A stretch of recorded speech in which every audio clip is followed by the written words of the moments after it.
Obrigado, time Cônia, tá? Obrigado, Thiago, também por poder vir aqui falar um pouco para você sobre essa inteligência artificial, que é o Azure OpenAI, né? O OpenAI, que é a empresa que cria aqueles modelos GPT, do chat GPT, né? E aí a gente tem essa parceria com a Microsoft, que a Microsoft tem essa parceria com o OpenAI, que aí eu vou entrar também um pouco mais no detalhe, né? E esse serviço aqui do Azure OpenAI, né, esse modelo de linguagem natural, de Large Language Models, né, que talvez vocês ouviram falar por aí, é o que está por trás do assistente jurídico inteligente, né, que foi apresentado agora há pouco, entenderam? Então, qual que é o objetivo aqui dessa conversa aqui, né, dessa apresentação? É, a maior parte de vocês já devem ter lido coisas a respeito, né, sobre inteligência artificial, sobre esses modelos, né, que estão saindo, e cada um vai ter um pouquinho de conhecimento sobre esse assunto, né, dependendo da fonte, né, que foi buscar o conhecimento. E essa apresentação aqui, então, é uma oportunidade, né, de desmistificar um pouco essa tecnologia, né, e também, principalmente, trazer um nivelamento para todos vocês na visão da Microsoft em relação ao tema, beleza? Que daí, quando vocês forem, né, utilizar também o produto aqui da Cônia, vocês vão conseguir, então, ter é, um maior conhecimento para poder usar ainda melhor a ferramenta, tudo bem? Então, pessoal, é uma tecnologia que está na boca do povo, né? Todo mundo está falando isso, é muita mídia a respeito, né? E aí o objetivo, que nem eu falei, é a gente tentar desmistificar um pouco, né? Porque inteligência artificial, pessoal, é um campo de estudo que ele é estudado aí desde os anos 50, né? Qual que é o grande objetivo desse campo de estudo? É a gente conseguir criar um sistema, né, que seja capaz de representar a capacidade cognitiva humana. O que que isso significa? Eu criar um sistema, eu criar algo, né, que seja capaz de enxergar, que seja capaz de falar, que seja capaz de ouvir e que principalmente seja capaz de tomar decisões, né, como seres humanos. Existe uma sub-área de inteligência artificial, que é a área de aprendizado de máquina. A área de aprendizado de máquina é o seguinte: a aplicação, né, de modelos que você vai treinar em cima de dados, e esses modelos eles vão começar a detectar os padrões desses dados, tudo bem? Existe um tipo específico de modelo de aprendizado de máquina, que são as redes neurais. Então, rede neural é um modelo de aprendizado de máquina, né, que a partir ali dos anos 2010 começou a ser criado esses modelos de redes neurais cada vez maiores, com cada vez mais parâmetros. Por que a partir de 2010, tá, pessoal? Porque a partir ali de 2010 é que começou a gente a ter poder computacional para conseguir treinar essas redes profundas, né? Essas redes grandes de redes neurais, tá bom? Até 10 meses atrás, tá? Vocês também já devem ter visto algumas coisas de aprendizado de máquina aplicado à advocacia, muito principalmente baseado em texto, né? O que que vocês estão vendo aqui nesse slide? São 4 verticais, tá? Eu vou explicar, por exemplo, aqui o mais da direita, começar explicando mais da direita, que é fazer uma análise de sentimento, que também é uma tarefa de texto, né? Por exemplo, a gente pode pegar e usar um modelo desses de análise de sentimento para quando uma pessoa ela faz o tag de uma empresa que vocês estejam monitorando, por exemplo, e aí num tweet, tá? Aí você pode usar esse modelo de aprendizado de máquina que ele vai classificar qual é o sentimento daquela pessoa naquele tweet. Se é um sentimento positivo, se é um sentimento negativo.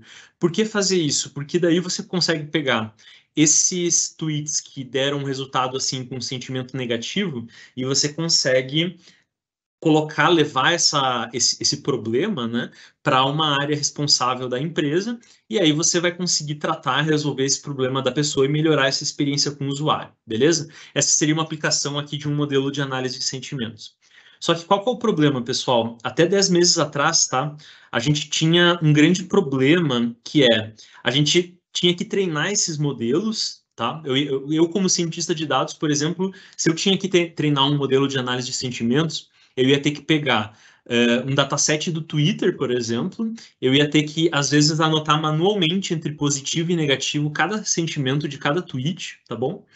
E aí eu ia ter que treinar esse modelo. E depois que eu treinar esse modelo, eu ainda tenho problemas de operacionalizar esse modelo. Eu tenho que fazer o deploy dele na nuvem, eu tenho que fazer retreinos desse modelo ao longo do tempo, porque modelos de machine learning, né, de aprendizado de máquina, eles degradam ao longo do tempo, tá bom? Então eu tenho um grande problema aqui de tempo, né, e alto custo de desenvolvimento e de operacionalização desses modelos. E aí, maravilha, depois que eu passei por todo esse problema, né, eu coloquei lá para rodar o meu modelo de análise de sentimento, e aí chega lá o escritório de advocacia, e ele quer fazer agora essa tarefa aqui, ó, que é reconhecer entidades em texto. O que é reconhecer entidades em texto? Pegar um contrato, por exemplo, e extrair apenas os nomes das pessoas envolvidas num contrato, apenas os CPFs, tá bom? O nome, o CPF, o endereço, vocês têm que entender que são entidades dentro de um texto, tudo bem? E a gente consegue criar modelos, né, de aprendizado de máquina que consegue extrair apenas essa informação e ignorar todo o resto do texto, por exemplo. Tudo bem? E aí eu ia ter que passar por todo esse problema que eu acabei de falar para vocês. Montar dataset, classificar manualmente, treinar o modelo, operacionalizar o modelo. Então, o que vocês estão percebendo? Para cada problema que eu quero resolver, né, com o aprendizado de máquina, eu tenho que passar por esse ciclo. Nos últimos 5 anos, tá, existiu um grande investimento aqui em pesquisa de um tipo específico de rede neural profunda, que são os modelos de IA generativo, que no caso atual, né, principalmente com o GPT, a gente está gerando texto, tá bom? Qual que é o conceito, pessoal, por trás desses modelos aqui de IA generativa, tá? O grande objetivo é a gente criar uma coisa que se chama o modelo fundação, tá bom? O modelo fundação que vocês estão vendo aqui no centro da tela, né? O objetivo dele é receber os mais diversos tipos de input. A gente, atualmente, os modelos GPT, eles trabalham com texto apenas, mas a gente já tem um modelo GPT que ainda não está liberado para público, que aceita imagem como input para analisar imagens, por exemplo, e podem imaginar que no futuro vai existir também a possibilidade de você colocar como input desses modelos um áudio, por exemplo, né, com pessoas falando, né, ou dados estruturados ou objetos 3D, por exemplo, tá? Esse modelo fundação, qual que é o objetivo dele, tá, pessoal? É ele receber esses mais diversos inputs, tipos de inputs, tá, de informação, e ao invés de eu ter vários modelos que resolvem vários problemas, eu tenho um único modelo, que é o modelo fundação, que resolve todos esses problemas que vocês estão vendo à direita do slide, entenderam? Então, eu criar um único modelo que consegue resolver muitos dos problemas que eu teria que criar um modelo para cada problema, tá bom? Então, o modelo fundação aqui, ele vai ser capaz, né, de trabalhar com texto, no caso do GPT, e aí vocês já entraram no chat GPT e vocês já viram que se vocês fizerem uma pergunta, ele vai responder para vocês. Mas eu não sei se vocês tentaram fazer esse tipo de coisa. Pegar uma mensagem, uma troca com um cliente, por exemplo, colocar lá no chat GPT e dizer assim, classifica, por favor, o sentimento desse texto, né, da pessoa que falou. Ele também vai conseguir classificar sentimento. Se vocês pegarem um contrato, tudo bem? E colocar esse contrato lá no chat GPT e dizer assim, me extrai os nomes, me extrai o CPF, me extrai os endereços desse texto que eu acabei de te fornecer. Ele vai ser capaz também de fazer isso para você, tá bom? Descrição de imagens é que nem eu falei, né? A gente vai ter ainda um modelo que ele entra imagem e aí ele vai ser capaz de descrever imagens. E ele também é capaz de obedecer instruções. Por exemplo, se vocês colocarem um documento inteiro ali dentro do chat GPT e dizer assim, por favor, resuma esse texto para mim, ele vai obedecer essa instrução, ele vai fazer o resumo desse texto para você, tá bom? E aí o que o assistente jurídico inteligente da Cônia faz, né, é utilizar esse modelo fundação para facilitar já, né, deixar pronto, né, para facilitar o trabalho de vocês aí de advocacia, tá bom? O modelo fundação que a gente está falando, né, é o modelo GPT. O modelo GPT ele é um acrônimo, tá, pessoal? Ele é generativo, tá bom? Ele é pré-treinado e ele é transformer. O que que é o transformer, pessoal? É o jeito que a OpenAI ela organizou os neurônios ali de uma determinada forma, numa determinada arquitetura, tá bom? Que tem esse desempenho que esse tipo de modelo tem nos dias de hoje, tudo bem? É um tipo específico de modelo de rede neural. Eu não vou entrar mais em detalhe técnico dessa parte de Transformer, porque realmente, como vocês estão percebendo, é bastante técnico. O que eu vou focar com vocês aqui é em explicar por que que ele é generativo e por que que ele é pré-treinado. Pessoal, olhem só esse exemplo, tá? Eu vou explicar agora por que que ele é um modelo que ele é generativo. Por que que ele é generativo? Olhem esse exemplo. Com grandes poderes vem grandes. Talvez aqui, né, quem está ouvindo já sabe como completar essa frase. Né? A palavra mais provável que melhor completa esse texto é a palavra responsabilidades, né? Ainda mais quem é fã aí de Homem-Aranha. Então, com grandes poderes vem grandes responsabilidades. O trabalho do GPT é, quando você fornecer esse texto para o modelo, com grandes poderes vem grandes. O trabalho dele é prever qual que é a próxima palavra mais provável que complementa, que completa esse texto. E aí ele preveria, né, responsabilidades como a palavra mais provável, tá bom? Pessoal, só que vocês sabem que o GPT ele consegue fazer coisas muito mais interessantes. Por exemplo, se você chegar lá no chat GPT e você dizer assim, gere um texto sobre o Web Summit. O Web Summit é um evento que eu fiz essa palestra, tá?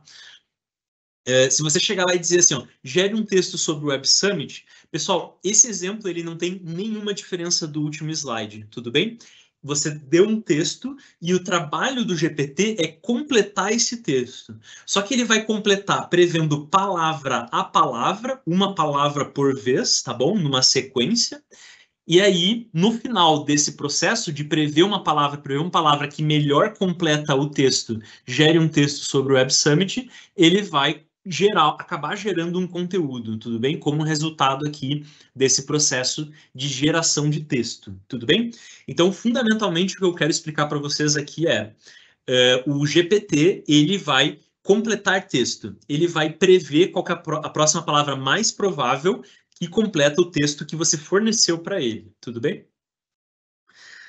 Por que que ele é pré-treinado, pessoal? A OpenAI ela pegou essa rede neural nessa arquitetura Transformer, né, com esses neurônios organizados dessa forma, que não tinha nenhum conhecimento dentro dessa rede neural.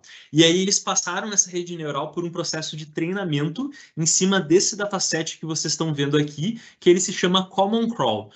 Esse é um dataset com 12 anos de crawling de páginas web. Para vocês, que o crawling de páginas web, para quem não sabe, é o seguinte: você chega dentro de um site e você extrai aquele conteúdo em texto que tem de texto dentro daquele site, beleza? Isso é fazer um crawling de uma página. Então, para vocês terem noção, esse dataset, cada ano desse dataset tem 3 bilhões de páginas web, tudo bem? Eles pegaram esse dataset, eles criaram uma versão mais curada, tá bom, desse dataset, mas com páginas mais confiáveis, por exemplo, Wikipedia ou outros sites mais confiáveis, tá? E aí eles pegaram esse dataset, uma versão mais reduzida, e treinaram esse modelo, tá bom? E aí esse modelo, ele passou o resultado, né, desse treinamento desse modelo, gerou esse modelo GPT-3 aqui, que é a terceira versão dos modelos GPT, a gente está na quarta. Esse modelo GPT-3 aqui é aquele modelo fundação que eu estava explicando no início da palestra, que é o modelo que ele é mais generalista, que ele é capaz de resolver todos aqueles problemas que eu estava explicando. Só que o que é legal, tá, pessoal? Esses modelos GPT, essas redes neurais, né, que eu estou mencionando, você consegue pegar uma rede neural que ela já está pré-treinada, ela já está treinada em um conjunto de dados, que é aquele de páginas da web, né? Então, que ele já tem um certo conhecimento de gerar e entender texto, né, de ser humano, né, de linguagem natural. E aí você consegue pegar essa rede neural que está pré-treinada e fazer uma versão desse modelo mais especialista numa determinada tarefa específica que você queira que aquele modelo seja especialista, tá bom? Então você consegue pegar esse modelo GPT-3, que foi o que a OpenAI fez, né? E aí você fez esse treinamentozinho em cima de um dataset de código-fonte. O que é código-fonte, pessoal? É SQL, é Python, é JavaScript, tá bom? Todos esses códigos, né, que os desenvolvedores programam para criar programas, tá bom? E aí eles geraram esse modelo que é o Codex, ele tem um nome de Codex. O Codex ele é então um modelo GPT que ele é especializado em gerar código-fonte para melhorar a produtividade dos desenvolvedores de código, tá bom? Para a criação aí de sistemas e aplicações. O terceiro produto o terceiro modelo, né, que a OpenAI ela criou, ela pegou esse modelo GPT-3 e fez um treinamentozinho num dataset de imagens. E aí gerou esse modelo que se chama o Dolly, que ele gera imagem a partir de texto. Aí você vai lá e você fala, eu quero um gato siamês branco. Ele é esse modelo, né, que ele vai pegar o seu texto em linguagem natural, ele vai gerar uma imagem de um gato siamês branco. E finalmente o quarto produto ou o quarto modelo, né, que a OpenAI criou, é o modelo mais conhecido, que ele ficou conhecido como ChatGPT. Que ele nada mais nada menos é do que aquele modelo fundação, só que ele está especializado em uma conversação. Uma conversação é sempre um usuário e um assistente, um usuário e um assistente. Esse tipo de texto, né, que é uma sequência de uma conversa, é o que foi utilizado para criar aí o modelo do ChatGPT. E aí é um modelo específico para trabalhar com conversação, tudo bem? Então a gente tem, além do ChatGPT, como vocês estão percebendo, a gente tem vários modelos que são aplicados em determinadas aplicações que uma empresa gostaria de desenvolver. O GPT-3, então, ele funciona dessa forma. Se você pede, escreve um texto sobre o Web Summit, ele vai prever palavra a palavra e vai acabar gerando esse conteúdo para você. Aquele modelo Codex, você chega em linguagem natural e fala assim, eu tenho uma tabela clientes com essas colunas. Cria uma query SQL de todas as pessoas chamadas João no estado de São Paulo. O modelo ele vai ser capaz de gerar essa query SQL que você só iria lá e rodaria no banco de dados, tá bom? Para pegar o resultado. O Dolly, ele funciona dessa forma, me dá um gato siamês branco. Essa imagem que vocês estão vendo é uma imagem gerada artificialmente por este modelo, tá? E o ChatGPT, ele sempre vai ter esse formato de conversação. Então, sempre vai ter um promptzinho que o usuário ele vai fazer uma pergunta, por exemplo, qual o animal mais rápido da Terra, e aí o ChatGPT ele vai lá e responde, o guepardo é o animal mais rápido da Terra. E o que o ChatGPT ele se diferencia daqueles chatbots que eles são mais travadões que vocês estavam acostumados antes do ChatGPT? É nesse tipo aqui de situação, tá, pessoal? Olhem só essa segunda pergunta que o usuário fez. O que os torna tão rápidos? Estão vendo que eu não estou mais mencionando guepardo nessa frase? Esse que é o grande diferencial do ChatGPT. Como o ChatGPT ele tem acesso a toda a conversa, todo o texto da conversa, até desde o início dela, né? Ele está entendendo que eu estou continuando falando de guepardo. E aí ele vai lá e ele continua falando de guepardo comigo, beleza? Essa que é a grande diferença aí do ChatGPT em relação aos chatbots que as pessoas estavam acostumadas, tá? Falando um pouco da parceria entre OpenAI e Microsoft, tá? A OpenAI é a empresa que criou esses modelos GPT, tudo bem? A Microsoft, né, numa posição de mercado, ela investe na empresa OpenAI, tá bom? Mas são empresas apartadas. O que aconteceu dessa parceria? A Microsoft ela é uma empresa muito boa, ela sabe muito bem fazer esses clusters que tem esses computadores para fazer o treinamento dessas redes neurais. Então, a OpenAI, toda a infraestrutura da OpenAI roda em Azure, que é a nuvem da Microsoft. Tanto a OpenAI como a Microsoft disponibilizam os modelos GPT para comercialização. Apenas a OpenAI e a Microsoft disponibilizam os modelos GPT, tá bom? Que são os modelos que eu estava explicando agora para vocês. A diferença é que a gente tem o nosso serviço dentro da nossa nuvem, que ela é uma versão assim um pouco mais corporativa, tá? Ela tem toda a questões de segurança. Por exemplo, talvez vocês fiquem preocupados, né, com aquele assistente jurídico ali da Cônia, né? de fornecer algum PDF sensível, né? Que vocês não gostariam que isso caísse na internet, ou que ele fosse utilizado para retreinar esses modelos, né? GPT, e aí eventualmente alguma pessoa acabar perguntando alguma coisa e vir para essa pessoa a informação que você levou o PDF ali para o assistente jurídico da Cônia. Gente, isso não acontece, tá? Com o serviço do Azure OpenAI, que é o que a Cônia está utilizando, tá bom? Quando o seu documento ele entrou dentro do serviço aqui do Azure OpenAI via o assistente jurídico, tá? Esse dado, ele não é utilizado para treinamento, tudo bem? Isso é termo de uso desse serviço. A gente não utiliza nenhum dado de cliente para treinamento, justamente porque a gente quer que as empresas utilizem esse serviço dentro da própria empresa, tudo bem?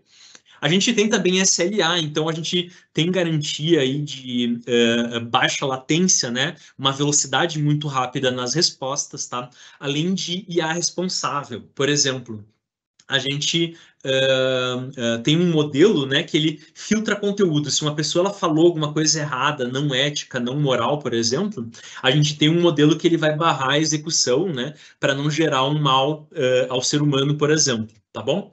Então, além desses pontos também, a gente tem toda uma questão de segurança, tá bom? Que é compliance, tá? Com diversos padrões de segurança, justamente porque isso aqui é um serviço da nossa nuvem. E quando a gente disponibiliza essa API, né, esses modelos dentro da nossa nuvem, a gente já deixa por padrão compliance com diversos padrões de segurança. Então, é um ambiente extremamente seguro justamente para empresas poderem utilizar esses modelos, tudo bem?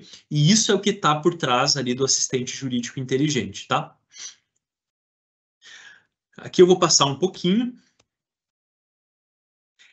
Pessoal, a gente tem os mais diversos produtos de inteligência artificial dentro da nossa nuvem, tá bom? Então aqui vocês estão vendo que tem o serviço de OpenAI, tá bom? Que ele é uma API aqui dentro da nossa stack de inteligência artificial. Então ele é um produto que tem um modelo GPT dentro.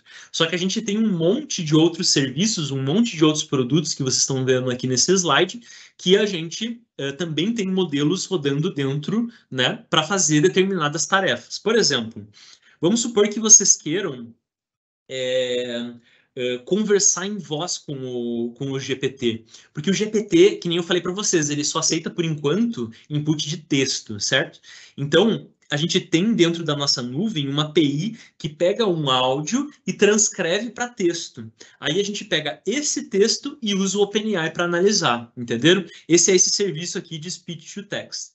Outro produto aqui interessante para vocês de advocacia. Estão vendo esse Form Recognizer aqui no meio? Ó? Vai ser muito frequente que vocês tenham PDFs, por exemplo, que é um texto que ele está digitalizado, que você não consegue tipo selecionar ali no PDF e dar um Ctrl+C no texto, por exemplo, tá? Então a gente usa essa API do Form Recognizer para aplicar o que a gente fala o OCR em cima desse PDF. Quer fazer o quê? Pegar essa imagem que tem um texto nessa imagem e extrair o texto dessa imagem. Aí a gente pega esse texto e leva para o OpenAI para poder fazer essas extrações aí de informações, tá bom? Então a gente tem aí os mais diversos produtos de inteligência artificial. Um dos que vocês também vão ficar por dentro é o Microsoft 365, que é o copiloto, né, que a gente está embarcando dentro de todos os produtos do Office. Por exemplo, dentro do Excel, tá, pessoal? A gente está aqui com um botãozinho de Copilot que vocês vão clicar, tá? Isso vai sair no dia 1º de novembro. E aí vocês vão poder dizer, me cria um pivot table, me cria uma visualização de Excel, tá bom? E aí vocês vão conseguir realizar a análise desse dado, tá bom? Dentro do PowerPoint, vocês vão poder... Notem que ele está anexando aqui um Word, uma proposta, né? Que está escrita em Word, por exemplo, tá? Pode ser um contrato, eventualmente, algum documento que vocês queiram anexar aqui no copiloto. E aí vocês dizem assim, me gera um PPT baseado nesse documento que eu estou enviando para você, no conteúdo que está dentro desse documento que eu estou enviando para você. E aí ele gera o PPT para você. Todas aquelas imagens que vocês estavam vendo dentro do PowerPoint, elas são geradas com aquele modelo Dolly que eu mencionei para vocês, né? Que ele gera imagens, tá? Aqui no Word é bem interessante. Me gera um contrato, um draft de um contrato, né? Por exemplo, ele vai ser capaz já de gerar esse draft aí de um contrato para vocês só irem lá e editarem aquilo que vocês acreditam que seja interessante modificar, tá bom? Dentro do Teams, as ligações, as conversas, elas são gravadas, aí a gente pega aquele API de speech to text, já tudo por trás, tá? Vocês não vão precisar se preocupar com isso. Mas pega aquela API de speech to text, transcreve para texto, e aí você vai poder chegar ali numa reunião atrasada e dizer, me dá um resumo dessa reunião, do que rolou nessa reunião até o momento, né? E aí ele vai te trazer esse resumo. E no Power BI, né, que é o nosso produto aqui de Analytics, você vai chegar com linguagem natural e dizer, eu quero que você me gere um dashboard com tal dado, tal informação, tal visualização, e aí o Copilot do Power BI, ele vai gerar esse dashboard para você, porque ele vai estar conectado com o banco de dados, né, do escritório, por exemplo, tá bom? Então aqui está uma palhinha, né, do que é possível ser feito com esse tipo de tecnologia, tá? Então, pessoal, existem alguns cenários fundamentais que a gente consegue aplicar esse tipo de modelo, tá? Então, o que é interessante de vocês saberem que esse tipo de tecnologia faz? E aí a gente, em parceria aqui com a Cônia, né, é o que a gente vai estar criando esses produtos aí para facilitar a vida de vocês. Fundamentalmente, então, o que esses modelos eles são capazes de fazer? É você dar um texto e pedir, por exemplo, para ele reescrever esse texto. Você dá um texto e pedir para ele extrair informações daquele texto. Você dá um texto e pedir para ele gerar um resumo desse texto. Então, são tudo tarefas, né, que você consegue fazer aí com esses modelos GPT. Gerar conteúdo, gerar um draft de um contrato e assim por diante. É literalmente aí criar esses copilotos, criar esses assistentes, né, que vocês vão estar utilizando dentro dos escritórios, tudo bem? Fábio, pode me falar quantos minutos eu tenho ainda, por favor?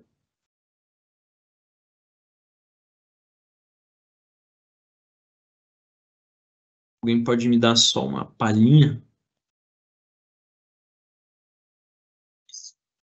Tem mais 10 minutos, até 10 minutos. 10 minutos? Excelente. Isso. Fechou.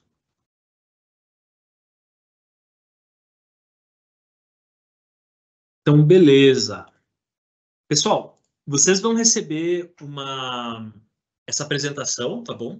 Se vocês tiverem interesse em utilizar o serviço do Azure OpenAI, né? Aqui tem uma sequência, né? Com links para vocês entenderem um pouco mais a respeito dessa tecnologia, tudo bem? E eu recomendo também, a gente tem essa parceria com a INSEAD, tá? Tem o link aqui embaixo, microsoft.com/AI Business School, em que vocês podem fazer um curso, né, self-paced, né, que você entra lá, ele é online e você pode ir fazendo conforme o seu tempo, tudo bem?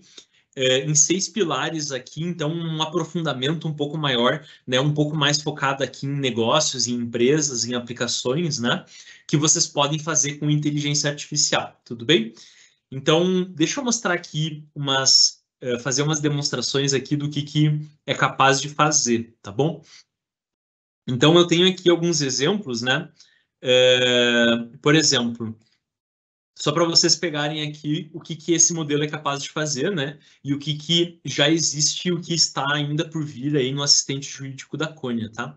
Vocês podem, com o GPT, fazer esse tipo de coisa. Colocar um texto, tá bom? E aí fazer uma pergunta em relação àquele texto que você está fornecendo. Pode ser o texto do seu contrato, por exemplo, né? Ou de algum outro documento, né, em linguagem natural que vocês queiram analisar. Quando vocês fazem essa pergunta, ele vai avaliar esse conteúdo que você forneceu e aí ele vai conseguir fazer perguntas e respostas em relação a esse texto que você forneceu. Tudo bem? Então, quando o acidente ocorreu, aqui é um texto sobre um acidente, né? Sexta-feira, 13 de fevereiro de 2019, à tarde, né? Que é isso aqui que ele está extraindo a informação, tá bom? Perguntas e respostas em relação a um texto que você tenha fornecido. O que mais aqui que tem de interessante? Olha só esse aqui que legal. Quando você fornece um texto, por exemplo, esse texto ele é sobre o Oscar. por favor, faça uma tabela resumindo o texto acima. Ele vai gerar uma tabela para você, entendeu? Tentando resumir. Então, o que vocês percebem? Esses modelos GPT, eles conseguem estruturar informação não estruturada, né? A informação estruturada agora é a tabela, né? E a informação não estruturada é esse texto. E não basta isso, né? Por exemplo, eu vou deletar aqui, ó, e eu vou deixar só a tabela. Agora eu posso fazer perguntas em relação a essa tabela. Quantas indicações o filme Blonde tem? Ele consegue fazer esse depara de que eu tenho aqui uma tabela, né, que ela está no formato texto, e eu tenho duas colunas, a coluna de filme e a coluna de indicações. E aí ele entende que o filme Blonde aqui ele vai ter uma indicação. Então eu consigo também fazer perguntas, né, algumas análises em cima dessas tabelas, tá bom? Olhem só essa situação aqui, ó. Um consultor falando com um cliente, tá? Que pode ser uma gravação de vocês, por exemplo, falando com um cliente, tá bom? Vocês poderiam ou via chat, né? Por exemplo, com um cliente, né? Aí o que vocês poderiam fazer? Pegar essa conversa, né, que vocês estão tendo, que vocês transcreveram um áudio para texto, ou vocês pegaram essa conversa de um chat, eventualmente, né? E aí vocês podem dar uma instrução. Crie um JSON. Um JSON vai ficar claro quando eu gerar aqui, tá, pessoal? Mas é uma estrutura específica de dado que a gente usa para facilitar aqui o armazenamento do dado, tudo bem? Isso aqui é um JSON. Mas o que eu quero mostrar para vocês é que a gente consegue pegar essa conversa que eu estou tendo com um cliente, né, e extrair informações. Por exemplo, reason call, uma breve descrição do motivo do contato, o sentimento do cliente, uma variável binária, sim ou não, né, que indica se o problema do cliente foi resolvido durante o atendimento. Então eu vou dar um gerar aqui, ó, e aí o JSON, tá, pessoal, ele tem esse formato aqui, ó, tá? Que ele tem uma chave aqui e um valor, né? Uma coisa em relação a outra coisa. Então aqui, ó, vocês estão percebendo que ele foi capaz aqui de extrair, né, essas informações de uma conversa. E aí o que eu posso fazer com isso? Se eu tenho algum CRM, por exemplo, com os meus clientes, né, eu posso ter tido uma interação com esse meu cliente e armazenar o resumo do que foi falado com aquela pessoa, entenderam? Dentro desse meu CRM ou dentro desse meu sistema, né, que eu monitoro os meus clientes. Aí eu vou conseguir, por exemplo, né, saber um resumo. Quando eu quero saber o que aconteceu com aquele cliente no passado, eu posso então agora ver tudo o que aconteceu com aquele cliente, né, nas interações que eu tive no passado, tá bom? Eu vou mostrar aqui ainda agora um outro exemplo, usando uma outra API aqui, que é essa do Form Recognizer, que eu mencionei para vocês, tá? E essa API aqui é aquela API que aplica o OCR, tá? Que vai extrair o texto, né, de um documento de um PDF, por exemplo, tá? Aqui eu preciso só fazer uma coisa rapidinha. Isso aqui eu esqueci de deixar pronto, tá, pessoal? Aí eu acho que agora ele vai entender aqui, tá? Só para vocês entenderem qual que é a ideia, tá? Esse aqui, esse aqui. Então, o que acontece, tá, pessoal? Eu geralmente uso para demonstração, ó, essa minha fatura aqui de gás, tá bom? Sempre uso aqui para demonstração essa minha fatura de gás. É um documento, um PDF, né? Que aqui até você consegue selecionar o texto, tá? Mas ele funcionaria mesmo que fosse digitalizado, tá bom? Então, o que eu vou fazer? Nisso que vocês estão vendo aqui na tela, eu estou fazendo o upload desse meu PDF, tá bom? E eu vou apertar o botão Run Analysis. Quando eu rodo esse botão, ele vai extrair o texto desse documento, tudo bem? Eu vou pegar e vir aqui em resultado, tá bom? Selecionar o texto que veio, né, como da extração dessa informação de texto, tá bom? E eu vou vir aqui no meu GPT e copiar e colar esse meu texto, tudo bem? E aí agora eu posso fazer algo parecido com o que eu fiz aqui, ó, por exemplo. Acima é o resultado do OCR de uma fatura que comprova a residência de um usuário. Por favor, extraia as informações mencionadas abaixo no formato JSON. Então, aqui vocês estão vendo o quê? Que eu vou querer extrair a data de vencimento da fatura, o nome do usuário, o nome da empresa, o endereço eu vou retirar aqui porque a reunião está sendo gravada, o valor total da fatura. E aí eu vou gerar aqui e ele vai extrair todas essas informações daquele texto que estava naquele documento. Todas essas informações aqui, pessoal, elas estão corretas, tá bom? Então, ele é um excelente extrator de informação, né? De organizar aquela informação ali de texto, né?